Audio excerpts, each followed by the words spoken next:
don't get caught up in the millions, Yeah, I'ma make this shit hot. Oh, I'ma light this shit up. Yeah, I'ma make this shit hot. Oh, I'ma light this shit up.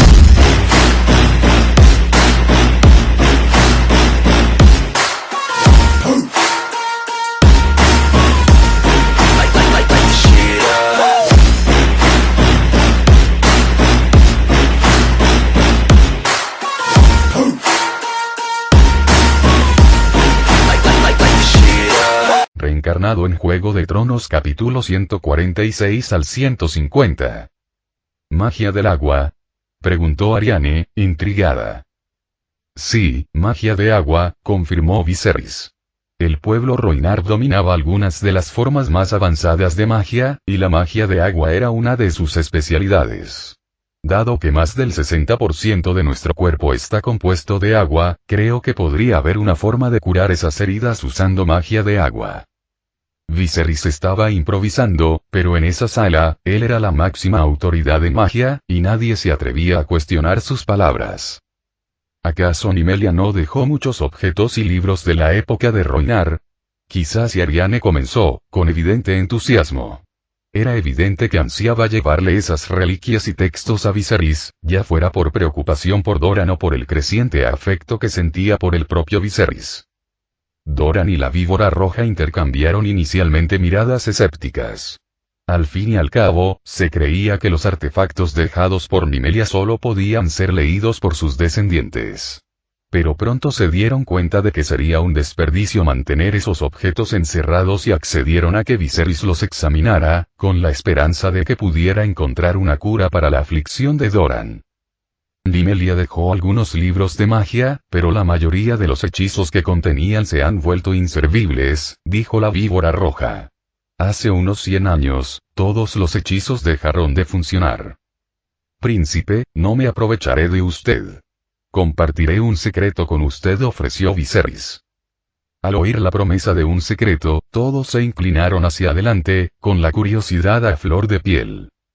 Se espera que la era de la magia regrese pronto, y muchas personas tendrán la oportunidad de aprenderla. Si me entregan los manuscritos y libros mágicos que dejó Nymelia, enseñaré a la casa Martell la magia que aprenda de ellos. Antes, si alguien hubiera hablado de magia, la víbora roja probablemente lo habría expulsado. Pero tras presenciar las habilidades de Viserys de primera mano, no les quedó más remedio que creerle. Tanto la víbora roja como Doran sentían cada vez más aprecio por la franqueza de Viserys. Era directo y no usaba acertijos. Los ojos de la niña negra se iluminaron al oír hablar de aprender magia. Miró con entusiasmo a Doran y a la víbora roja, y ambos estuvieron de acuerdo de inmediato. No hay problema. En cuanto te recuperes, te llevaremos a ver lo que Nymelia dejó atrás, dijo Doran sin dudarlo. Magia de fuego, magia de sangre, magia de agua, ahora solo queda la magia de los enlazadores de sombras, los videntes verdes, y tal vez incluso la magia de hielo de los caminantes blancos, reflexionó Viserys, echando un vistazo a sus propias habilidades. Si no fuera por el sistema, jamás habría podido aprender tanto y tan rápido. Aún conservaba más de 120 puntos de atributo, y si quisiera recuperar su cuerpo por completo, solo necesitaría unos pocos clics. Pero, en aras de la rentabilidad, decidió mantener la situación actual. Ah, por cierto, me preguntaba si hay algún producto de hueso de dragón en Lanza del Sol, preguntó Viserys, recordando de repente que cuando Dorne hizo las paces con el trono de hierro, habían devuelto el cadáver de Renly y el cráneo del dragón Meraxes. El resto del dragón debe seguir ahí, en alguna parte. Quizás podría ganar algunos puntos de atributo tocando esas reliquias de hueso de dragón. Era el esqueleto de un dragón adulto. Ganar unos 100 puntos de atributo no sería descabellado. Doran y la víbora roja no parecieron alarmados ni sorprendidos por su pregunta. Al fin y al cabo, tanto los Targaryen como la casa Martell habían presenciado suficiente derramamiento de sangre entre ellos como para que tales asuntos parecieran insignificantes después de tantos años. ¿Se usa para lanzar hechizos?, preguntó Víbora Roja, intrigada. Viserys asintió. Sí. Sí, tenemos algunas armas de hueso de dragón almacenadas en Lanza del Sol. lanzas, arcos, dagas, etc. Ah, y también hay sangre de dragón. ¿Sangre de dragón? Viserys estaba asombrado. Meraxes llevaba muerto casi 300 años. ¿Cómo podía existir aún sangre de dragón? Eso fue gracias a un recipiente especial fabricado por Nymelia, explicó la víbora roja. Hemos logrado conservar una parte a lo largo de los siglos, aunque la mayor parte se ha consumido. ¿Usado? Repitió Viserys, curioso. La víbora roja parecía un poco avergonzada. Sí, parte de la magia que dejó Nymelia requería sangre de dragón. La hemos estado untando en los recién nacidos, creyendo que puede aumentar su valentía. Muy bien. Asegúrate de guardarme algo cuando llegue el momento, bromeó Viserys, aligerando el ambiente en la sala. Ah, por cierto, tengo algo más que contarte, sobre Varys, añadió Viserys, cambiando el tema de conversación. ¿Varys? ¿Qué te dijo? Preguntó Doran, intrigado. Decirme que...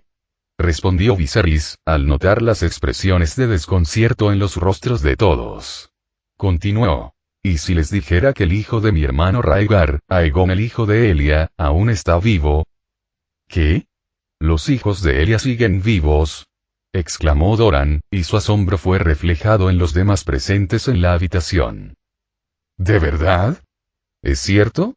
La voz de la víbora roja estaba llena de incredulidad. Viserys se conmovió con su reacción. Era evidente el profundo cariño que sentían por Elia. Arianne también quedó atónita ante la noticia.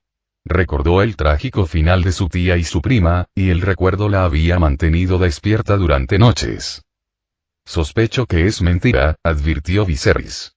Lo más probable es que sea un engaño. No se emocionen demasiado todavía, príncipes. Luego explicó todo lo que sabía sobre Varys. Su posible descendencia del linaje Blackfyre y los planes que tenía con Illyrio y con Ington. Probablemente Varys esté intentando engañaros para que el linaje Blackfyre pueda ascender al poder. Pero sea cierto o no, tendremos que esperar a ver qué dice el niño. ¿Dónde está el niño ahora? Preguntó Doran, esforzándose por contener su emoción. Al igual que la víbora roja, ansiaba el día en que finalmente pudiera vengar a Elia decapitando a la montaña. El niño se encuentra actualmente en Pentos, dijo Viserys. Así que en nuestra próxima parada, no solo forjaré una alianza con Pentos, sino que también investigaré los antecedentes del niño. Yo iré contigo. Se ofreció inmediatamente la víbora roja. Está bien. Si resulta ser legítimo, también puedes ayudar a protegerlo, respondió Viserys con un toque de humor. No lo decía en ese sentido, dijo la víbora roja, sorprendida por la franqueza de Viserys. A pesar de conocer su carácter directo, no esperaba que fuera tan sincero sobre un tema tan delicado como la sucesión. Si el niño era realmente hijo de Rhaegar, su derecho al trono superaría técnicamente al de Viserys. Sin embargo, la casa Martell comprendía ahora que, incluso si el niño era el hijo huérfano de Elia y Rhaegar, no podría disputarle el trono a Viserys. Viserys era un hombre de magia, excepcionales habilidades marciales, valentía y astucia estratégica. El único al que estaban dispuestos a apoyar.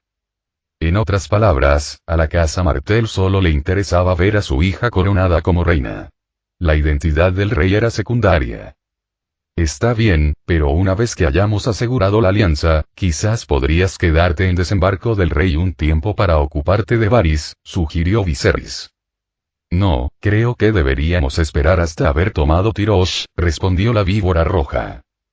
Ya veremos, dijo Viserys. Por cierto, me aseguraré de que mis hombres estén informados sobre mi situación. Viserys temía que Lys y los demás se angustiaran si no podían contactarlo. Pero resultó que se había preocupado en vano. Según la víbora roja, había encontrado a Regis en un casino. No los llevaste a un burdel. Debería alabarte por ser considerado, bromeó Viserys. Prohibí los juegos de azar entre las tropas, ¿no? Regis respondió con torpeza. Mi señor, todos estaban muy contentos. No fue, aunque Viserys comprendía que un ejército de ascetas era una rareza en cualquier época, eso no le impedía aspirar a algo similar. prohibió estrictamente el juego, reconociendo que era un comportamiento que podía socavar fácilmente la disciplina militar, incluso entre los mercenarios de Windblown. Al principio, ni siquiera el viejo capitán comprendía del todo el motivo de esta norma. Sin embargo, con el tiempo, observó que el batallón de Viserys mantenía la mejor disciplina, lo que lo llevó a implementar la política en todo el regimiento.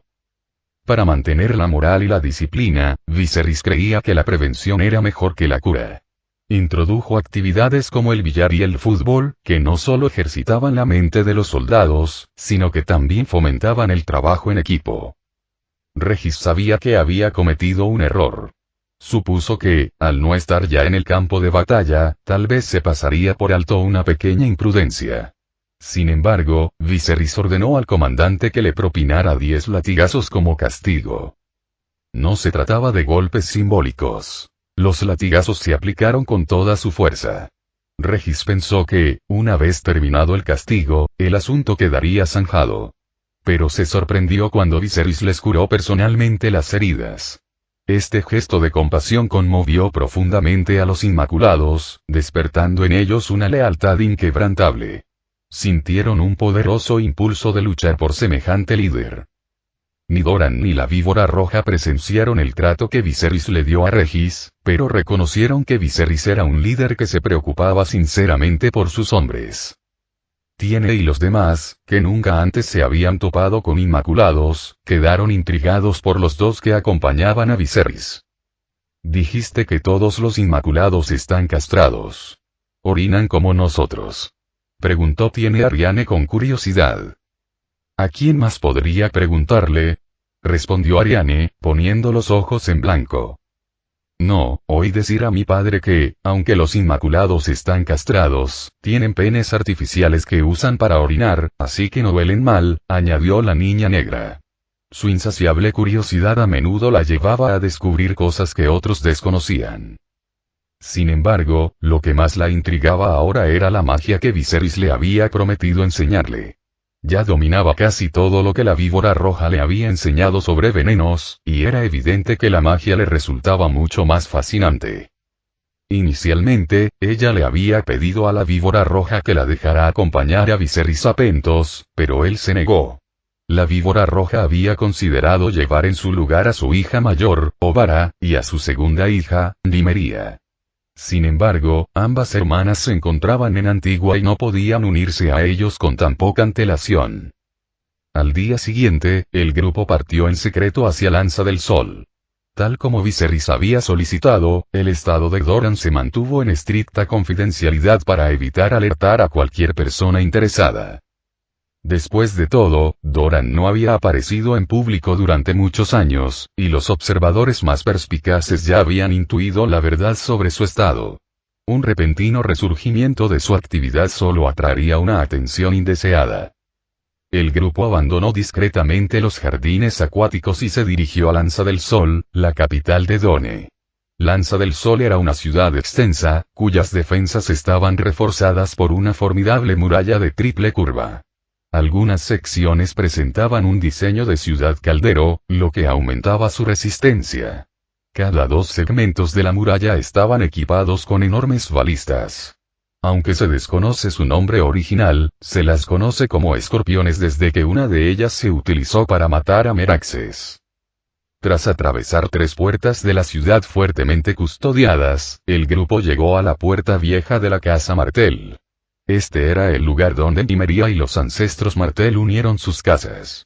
Allí, la Torre del Sol y la Torre de la Lanza visibles incluso desde fuera de la ciudad se alzaban como esbeltas y rectas agujas de casi 60 metros de altura, que se elevaban hacia el cielo. Bajo la Torre del Sol se encontraba el gran salón de Done.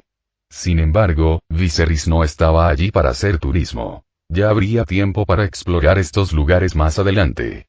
El objetivo principal de hoy era obtener los manuscritos mágicos de Nymeria, examinar algunos objetos alquímicos y manipular la sangre de dragón.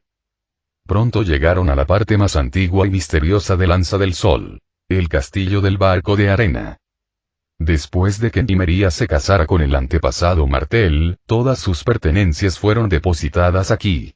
Pero a lo largo de los siglos, muchos de estos objetos se han perdido o dañado, explicó la víbora roja, haciendo de guía mientras conducía a Viserys por el interior del castillo. El grupo se dirigió directamente a la antigua habitación de Nymeria, que parecía una mezcla entre una pequeña biblioteca y un laboratorio.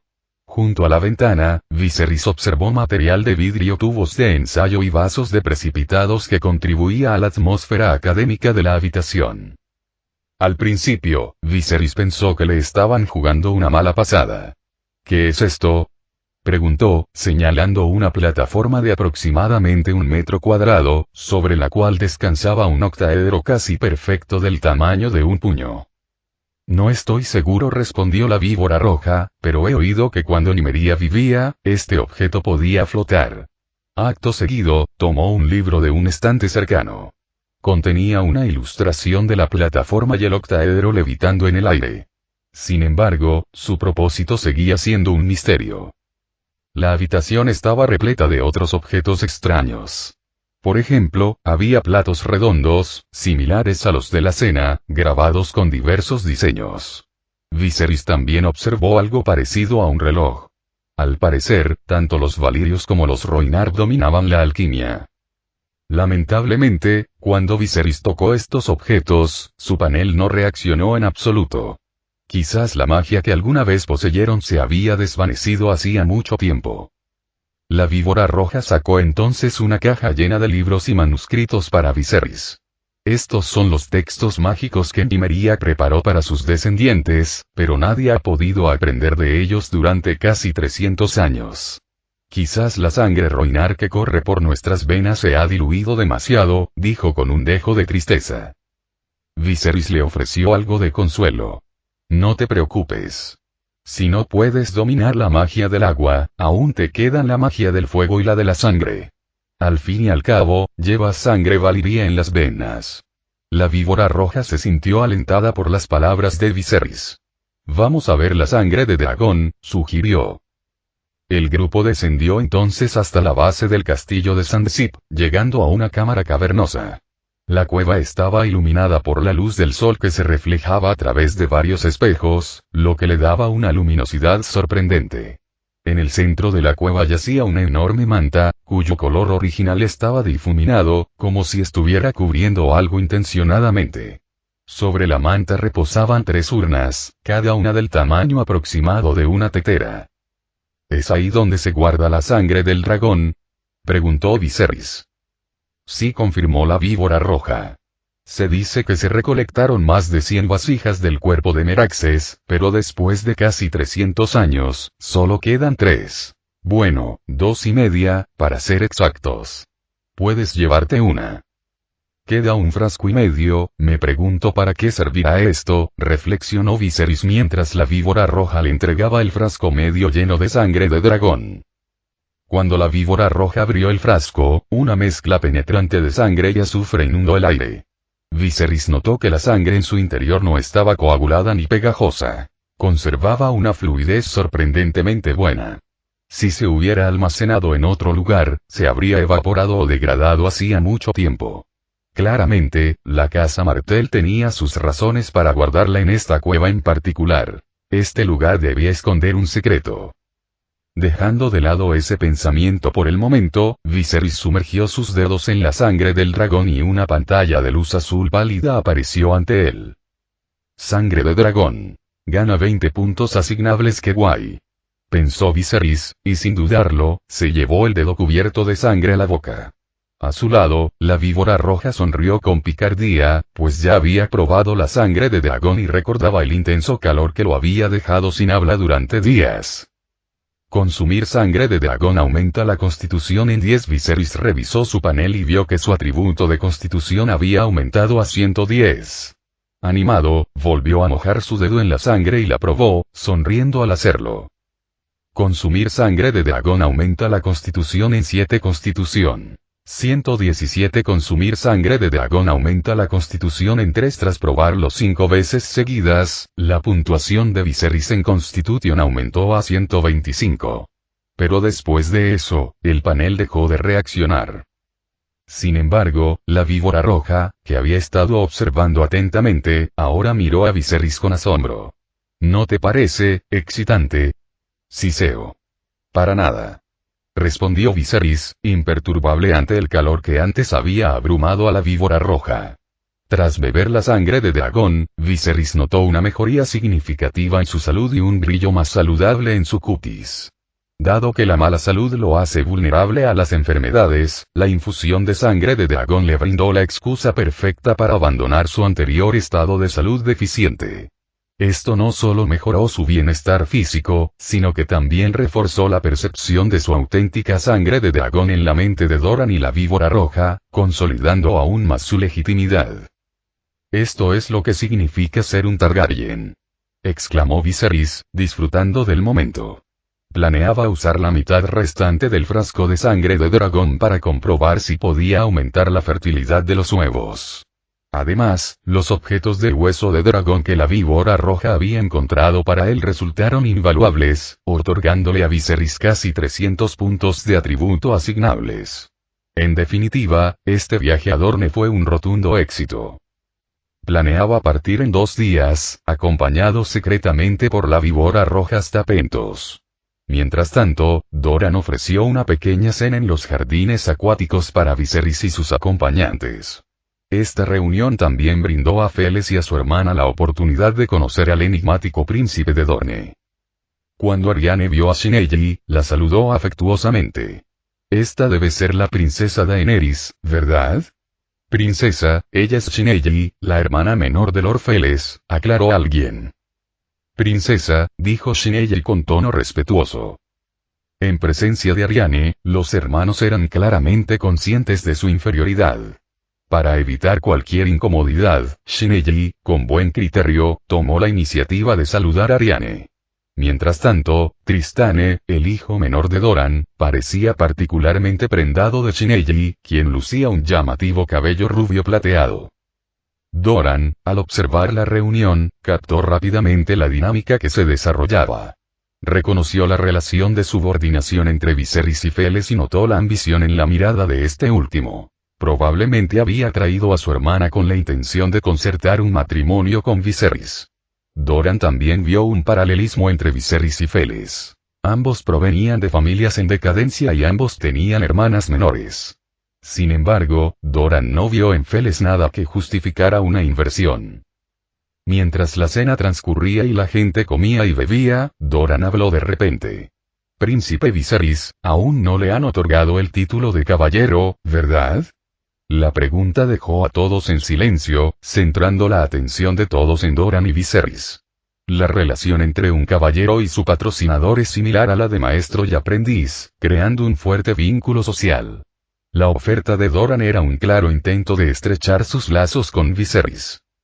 Anteriormente, Viserys había rechazado una alianza matrimonial alegando que sus fuerzas eran más débiles que las de Lanza del Sol. Sin embargo, rechazar esta generosa oferta de nombramiento como caballero sería un insulto flagrante. No, príncipe, no he sido nombrado caballero, respondió Viserys, encontrándose con la mirada de Doran con un entendimiento mutuo.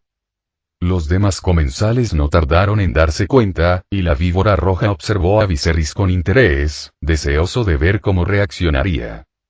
Feles se enteró de que Viserys había rechazado la propuesta de matrimonio y se sorprendió. No esperaba que Viserys rechazara una alianza tan importante en esas circunstancias. Doran echó un vistazo a los demás y dijo: yo era escudero en la casa Gorgonal y me nombraron caballero a los 17 años. Sin embargo, ustedes son incluso mejores de lo que yo era en aquel entonces. Príncipe, es usted muy amable.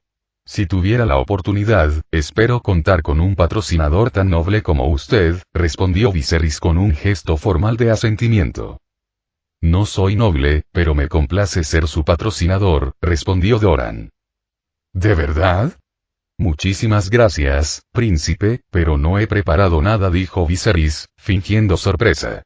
Aunque intentaba parecer franco, sabía perfectamente qué decir. En ese momento, la víbora roja intervino. Viserys, un verdadero caballero se convierte en tal en el instante en que demuestra su valía. No se necesitan preparativos. Viserys lo miró y luego volvió a mirar a Doran. ¿De verdad? Espero no estar faltando al respeto a mi patrocinador. No, ya me complace mucho nombrarte caballero, le aseguró Doran. No hacía falta ninguna cortesía adicional. La ceremonia de investidura de caballero solía ser bastante elaborada. Había que pasar una noche en vigilia ante las 7 estatuas de los dioses en el templo, vestir una capa de lana blanca pura para simbolizar la pureza y ser ungido con diversos aceites sagrados. Pero Viserys claramente no tenía tiempo para todo eso, y esta investidura fue más bien una decisión improvisada. No obstante, Doran había hecho algunos preparativos. Los cantantes del banquete entonaron de repente una canción sobre caballeros, y Aryane dio un paso al frente con una capa de lana blanca en la mano. Con apenas 1,6 metros de estatura, apenas le llegaba al pecho a Viserys. A la luz de las velas, parecía nerviosa, pero su atuendo y maquillaje eran exquisitos. Viserys se quitó la túnica negra y dorada y se la entregó a Saraya. Luego se inclinó ligeramente para que Aryane le pusiera la capa de lana. Se quitó los zapatos, se descalzó y, con la espada en ambas manos, se acercó a Doran. Arrodillándose sobre una rodilla, le ofreció la espada. Doran sonrió, tomando la espada de acero valirio de manos de Viserys. Viserys III de la casa Targaryen, entonó, colocando la espada sobre el hombro derecho de Viserys. En nombre del guerrero, te ordeno que seas valiente. La punta de la espada se movió hacia el hombro izquierdo. En nombre del Padre, te ordeno que seas justo. A la luz de la luna y las velas, Viserys, ahora ataviado con la capa de lana blanca, parecía casi santo. Víbora Roja, Aryane, Saraya, Regis, Conuira, capitana de los Inmaculados, Shinelli, Feles, todos observaron la escena. La ceremonia de investidura de Viserys pareció un breve interludio, pero dada su ascendencia Targaryen, también resultó bastante impactante. Tras la ceremonia, Viserys apoyó la frente contra la mano de Doran. «Por los caballeros de sangre de dragón», gritó la víbora roja, alzando su copa. Parecía que ya había pensado en el título. A pesar de que sonaba un tanto cursi, a Viserys le gustaba. «Por el caballero de la sangre de dragón», vitoreó la multitud en respuesta. «Tanto si Pentos se une a nuestra alianza como si no, en 2 meses como máximo, Lanza del Sol enviará tropas a Tyrosh», prometió Doran a Viserys y Feles, sellando la alianza con su sello. Cuando Viserys abandonó Lanza del Sol, cambió su barco Cisne por el dracar de la casa Martell, el estallido del sol. El cambio tenía como objetivo hacerlo menos reconocible. Para minimizar aún más el riesgo de ser identificado, eligió una ruta que lo llevó hacia el oeste, rodeando el brazo roto y evitando las cercanas piedras peldaño. Habían pasado menos de 6 meses desde que dejó Lys, pero era el periodo más largo que había estado separado de Dany. Incluso cuando luchaban contra los piratas, habían estado juntos.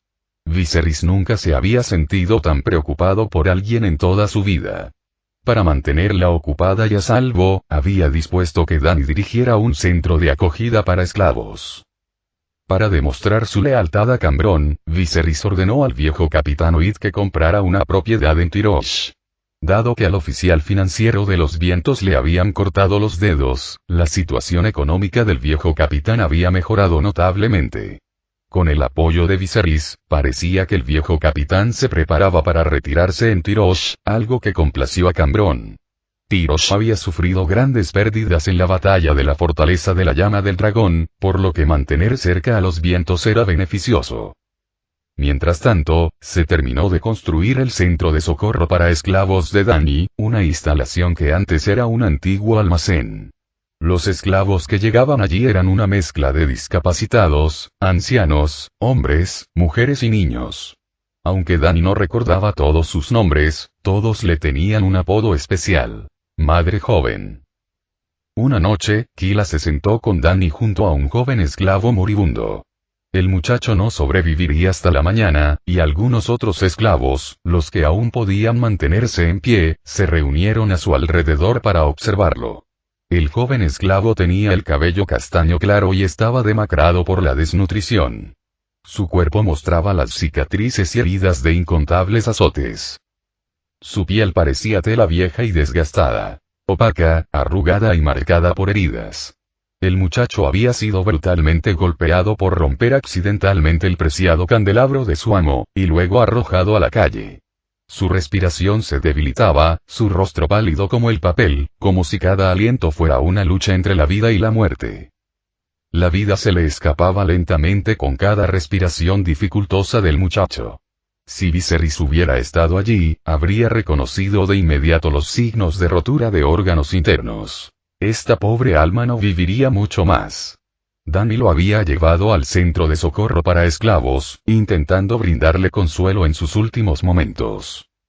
En ese instante, la vida del muchacho parecía concentrarse en sus ojos, que estaban fijos en Dany, la hermosa doncella que encarnaba todo lo bueno. Madre joven, susurró el esclavo. Dany le estrechó la mano derecha, y los demás esclavos, jóvenes y viejos, dieron un paso al frente, atraídos por el tierno momento.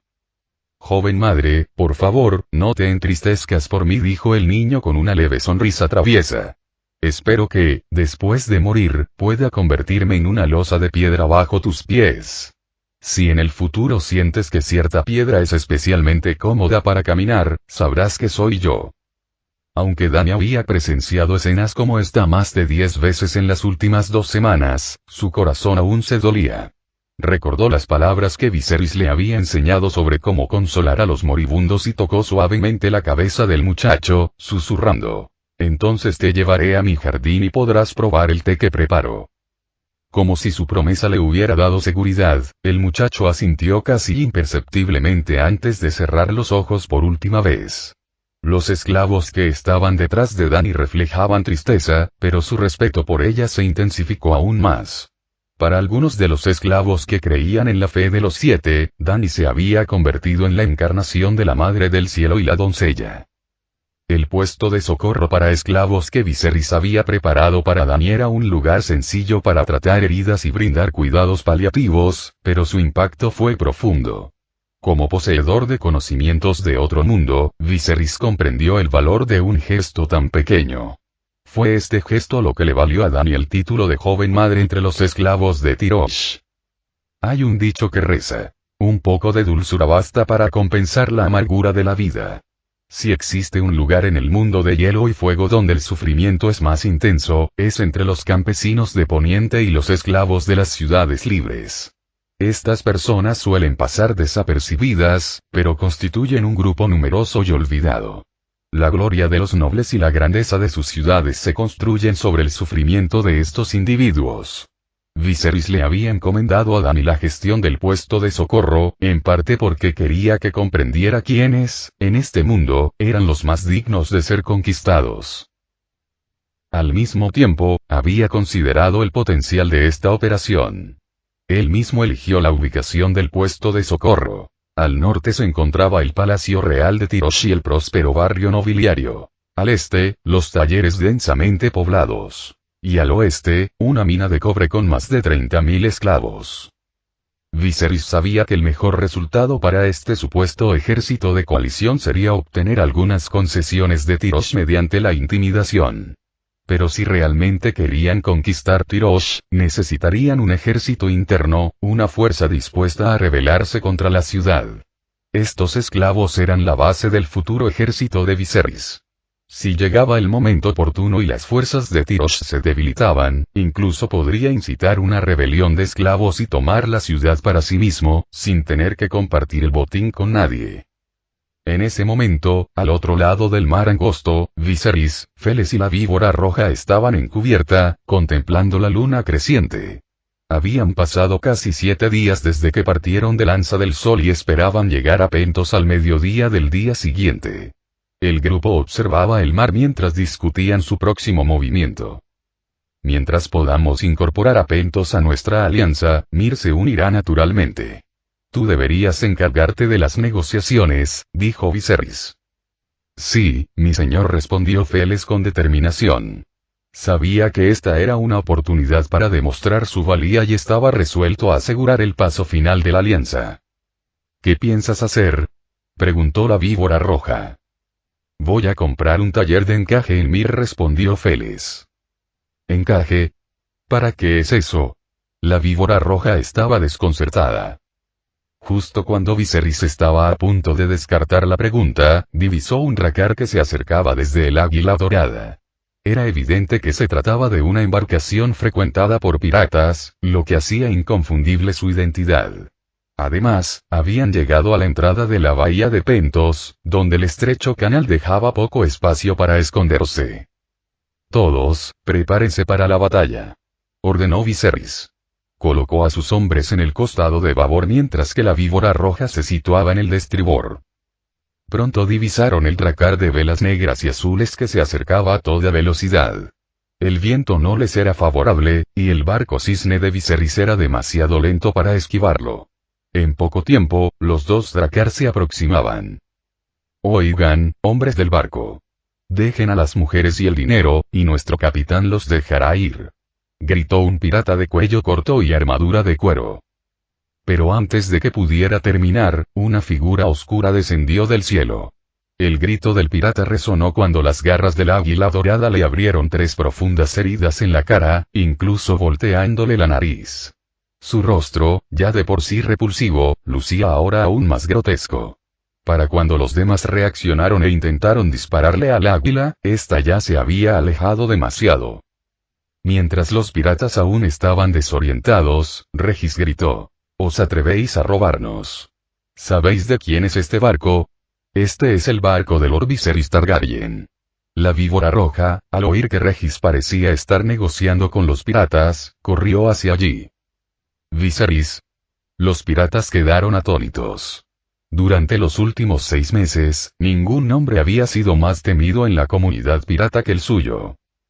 ¿De verdad eres Viserys?, dijo un joven pirata de unos 25 años, con cabello negro y ojos grises, mientras miraba a sus compañeros piratas que se retorcían y gritaban en la cubierta. La mayoría de los piratas con verdadero coraje habían sido aniquilados por Viserys hacía medio año. Sin un liderazgo firme, los que quedaban habían sido eliminados por diversas fuerzas, trayendo una paz sin precedentes al mar del verano y al mar angosto. El joven pirata, conmocionado por la reputación de Viserys, ya contemplaba la posibilidad de retirarse. Pero el pirata se recompuso rápidamente y replicó: «Imposible. Viserys tiene el pelo plateado. No puedes engañarme». En ese preciso instante, un pirata con turbante, claramente el líder, irrumpió en cubierta. Miró hacia Viserys y luego le dio un golpe en la nuca a uno de sus hombres. «Lord Viserys, lo siento. No sabíamos que era su barco», dijo el líder con una sonrisa servil, sin rastro de dignidad de capitán. Ninguno de los demás piratas encontró nada extraño en el comportamiento de su líder. Al fin y al cabo, era Viserys. Regis, quien había hecho el anuncio, gritó: «Si sabes lo que te conviene, lárgate de aquí. No tengo tiempo que perder matándote». Su voz rezumaba arrogancia, y la emoción de ahuyentar a los enemigos con solo mencionar el nombre de Viserys era palpable. Al oír esto, los piratas solo pensaron en escapar. Pero el líder vaciló, y de repente gritó: «Lord Viserys, por favor, permítame seguirle». «¿Eh?». Regis se puso rígido, desconcertado. ¿Qué era esto? ¿Una oferta directa para unirse a ellos? Intercambió una rápida mirada con la víbora roja. «Que suba. Escuchemos lo que tiene que decir», sugirió la víbora roja con indiferencia, sin tomarse en serio al pirata. «De acuerdo», aceptó Regis a regañadientes, y luego gritó: «Sube». La tripulación bajó la escalera de cuerda y el líder pirata subió solo a bordo del barco de Viserys. Viserys notó la apariencia sorprendentemente pulcra del hombre. Su cabello estaba bien peinado e incluso tenía un lunar en la frente, muy parecido al de la víbora roja. A primera vista, no parecía un pirata en absoluto. «Señor Viserys, me llamo Ronan». El otro día en Orange Shore Bay, de repente, Viserys lo reconoció. «Espera, eres tú quien intentó inspeccionar mi barco aquel día en la lancha rápida, ¿verdad?». Todo cobró sentido. Tras la muerte de su antiguo líder, Ronan había reunido a algunos hombres, asaltado un par de barcos y formado rápidamente su propia tripulación. Tenía una reputación y una memoria prodigiosa, capaz de recordar a cualquiera que hubiera visto. Precisamente esa memoria le había salvado la vida. Ronan, visiblemente nervioso, tartamudeó. Sí, era yo, pero ¿quién iba a pensar que llevabas un nuevo de dragón, listo para matar a todo el mundo? Tu sabiduría supera con creces la de los hombres comunes. Ronan había ascendido a un puesto de líder insignificante porque era bueno leyendo a la gente y excelente adulando. Los halagos le salían instintivamente, e incluso ahora, no podía evitar usar sus habilidades naturales. Ronan se había cansado de la vida de pirata y buscaba a alguien poderoso con quien aliarse. Viserys era, sin duda, una elección acertada. La víbora roja miró a Viserys con un dejo de envidia. Llevaba años llamándose a sí mismo viajero, sembrando el caos allá donde iba. Pero comparado con el torbellino que Viserys había creado en apenas 1 o 2 años, sus propias hazañas de los últimos 20 años parecían casi insignificantes. Encontrarse con un conocido mientras lo robaban era poco menos que un milagro. Sin embargo, desde la perspectiva de Viserys, reclutar a un pirata en ese momento parecía de poco valor. Tras un instante de reflexión, preguntó: ¿Cuándo es vuestra próxima reunión? Ronan se quedó perplejo, con el rostro ligeramente contraído. Señor, no creo que haya otra reunión pronto. La mayoría de los piratas más importantes han muerto, a manos tuyas. La víbora roja soltó una risita, encontrando la situación cada vez más divertida. Viserys se rascó la cabeza, sin saber qué hacer ante este giro inesperado de los acontecimientos. Entonces, se le ocurrió una idea. Si es así, pasemos al siguiente paso, dijo, cerrando los ojos como sumido en sus pensamientos. Los demás permanecieron en silencio. El único sonido era el rítmico romper de las olas contra el barco. Tras un instante, Viserys se volvió hacia Regis y le ordenó: tráele 1000 dragones de oro. Aunque desconfiaba de las intenciones de Viserys, Regis hizo lo que le ordenaron y pronto regresó con una pesada caja de dinero. Viserys se la entregó a Ronan y le dijo: toma estos 1000 dragones de oro y establece una fortaleza cerca de desembarco del rey. La víbora roja miró a Viserys y se dio cuenta de que, en realidad, era una jugada astuta. Al fin y al cabo, nadie sospecharía que Viserys pudiera tener vínculos con un antiguo pirata, lo que le proporcionaba una tapadera perfecta. Pero incluso con la oferta de 1000 dragones de oro, no le preocupaba a Viserys que los piratas simplemente tomaran el dinero y huyeran. Lo que la víbora roja desconocía era que Viserys había usado la revelación de la luna para evaluar las intenciones de Ronan. Parecía claro que Ronan realmente quería trabajar para él.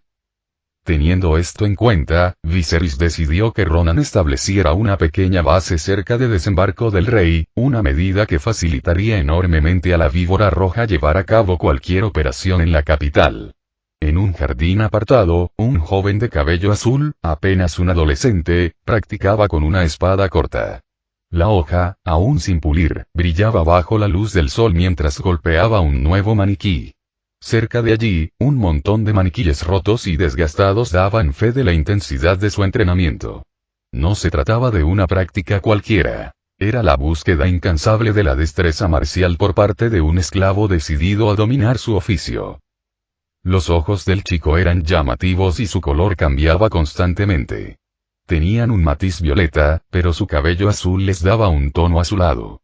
Cuando la luz del sol los iluminaba de cierta manera, incluso se vislumbraba un tenue destello verde. Sus largas pestañas y sus suaves rasgos faciales le conferían una belleza casi andrógina.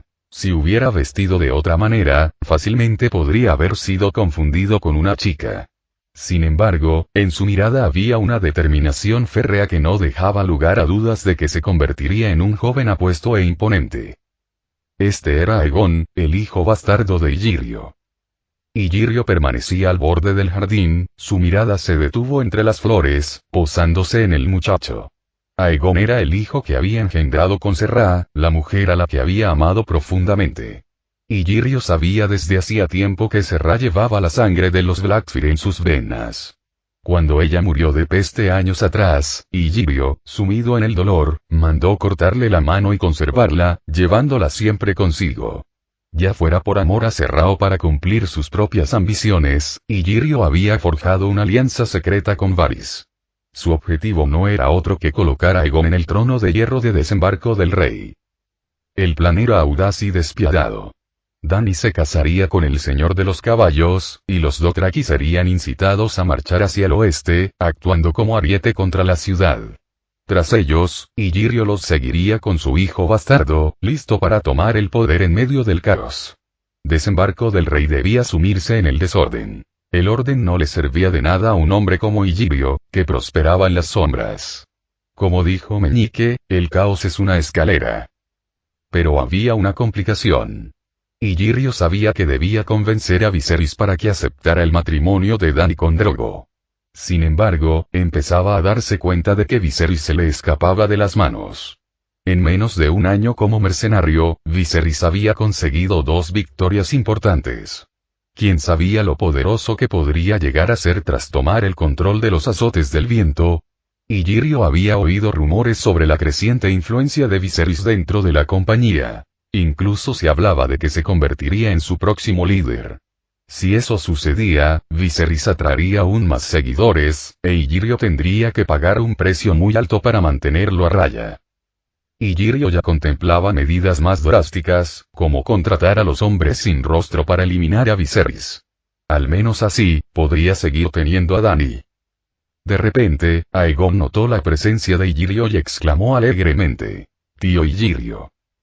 Una sonrisa iluminó el rostro de Illyrio, y su manita regordeta se retorció la barba amarilla, ligeramente aceitosa, dejando ver algunos dientes amarillentos, prueba de su afición al queso. «Has estado practicando bien, joven Griff». En aquel entonces, Illyrio aún no le había revelado a Aegon su verdadera identidad. El muchacho seguía creyendo que era simplemente hijo de Jon Connington. A Aegon le caía bien su tío gordo de barba dorada. Illyrio siempre era amable y atento con él, a veces incluso demasiado. Las lecciones diarias eran rigurosas. Etiqueta, esgrima, matemáticas, historia, pero Aegon era inteligente, y con el apoyo y la cuidadosa instrucción de quienes lo rodeaban, estaba progresando notablemente. ¿Y tú, joven Griff? ¿Quieres entrenar con él?, preguntó Illyrio, señalando al hombre corpulento que estaba a su lado. El hombre era Belwas, una figura corpulenta de piel morena, vestido con una túnica corta y el cuerpo surcado de horribles cicatrices. Su cabeza calva y su rostro afeitado acentuaban su imponente presencia. Illyrio lo había comprado en la Bahía de los Esclavos, donde Belwas había servido como gladiador eunuco. Ahora, era el guardaespaldas de Illyrio. Aegon alzó la vista hacia el imponente guerrero, notando el marcado contraste entre ambos. Aunque Aegon era más alto que la mayoría de los chicos de su edad, también era delgado. De pie junto a Belwas, se sentía como un pequeño retoño al lado de un árbol altísimo. Sin embargo, tras un instante de reflexión, aceptó el desafío. «Muy bien, espero que el señor Belwas me enseñe», dijo Aegon con una etiqueta impecable, una cualidad que le había granjeado el cariño de todos los sirvientes de la casa de Illyrio. Belwas sonrió, una sonrisa que pretendía ser amistosa pero que, debido a sus cicatrices, solo lo hacía parecer más amenazador. Aegon sintió un atisbo de miedo, pero rápidamente se recompuso. «Ten cuidado», le susurró Illyrio a Belwas. «No se preocupe, mi señor», respondió Belwas. Acto seguido, sacó una cimitarra de su cinturón y se abalanzó sobre Aegon con la velocidad y la ferocidad de un águila que se abalanza sobre su presa. Lo que siguió difícilmente podría llamarse un simple combate de entrenamiento. Belwas era muy superior tanto en fuerza como en habilidad, y claramente se estaba conteniendo, convirtiendo el encuentro más en una demostración que en una verdadera pelea. Aegon se esforzó por seguirle el ritmo, pero tras varias decenas de movimientos, Belwas cometió deliberadamente un grave error. Aprovechando la oportunidad, Aegon apoyó la punta de su espada contra el pecho de Belwas. Al darse cuenta de que había ganado, el rostro de Aegon se iluminó de emoción. Miró a su alrededor y vio a los sirvientes asintiendo en señal de aprobación, con expresiones llenas de admiración. Justo cuando el jardín se llenaba de una sensación de triunfo, un sirviente con una camisa azul oscuro se apresuró a acercarse y le susurró algo a Illyrio. ¿Eh? El sirviente contuvo rápidamente la respiración, tratando de evitar el desagradable aliento de Illyrio. «¿Qué ocurre, tío Illyrio?», preguntó Aegon. No hay de qué preocuparse, solo es un invitado inesperado. Iré a recibirlo, respondió Illyrio con un gesto de desdén. De acuerdo, tío. Cuídate, dijo Aegon, observándolo marcharse. Oberyn, cuando nos encontremos con Illyrio, intenta mantener la calma. Está vigilando de cerca al chico, así que es poco probable que veamos al pequeño Aegon de inmediato, advirtió Viserys. No te preocupes, sé qué hacer, respondió Oberyn. Y recuerda, no reveles quién eres. Lo tengo. Desde el primer momento en que Viserys conoció a la víbora roja, lo había considerado una persona juguetona y despreocupada. Pero a medida que se acercaban a Pentos, el comportamiento de Oberyn comenzó a cambiar. Se mostraba visiblemente más ansioso, paseándose de un lado a otro en la cubierta. A veces, lanzaba miradas furtivas a Viserys, como si estuviera sopesando algún pensamiento en silencio. Cuando Viserys lo invitó a jugar a las cartas, Oberyn se negó. Otras noches, llamaba a la puerta de Viserys, deseoso de rememorar viejos tiempos, especialmente sus aventuras viajando por los 7 reinos con Elia. Recordaba con cariño cómo se burlaban de los pretendientes que intentaban ganarse el favor de su hermana. A sus ojos, Elia era la chica más dulce y hermosa del mundo, demasiado buena para cualquiera de ellos. Oberyn solía quejarse de Rhaegar con Viserys, pero siempre se disculpaba después. Viserys se había acostumbrado a este comportamiento, que había llegado a reconocer como la peculiar forma de devoción fraternal de Oberyn.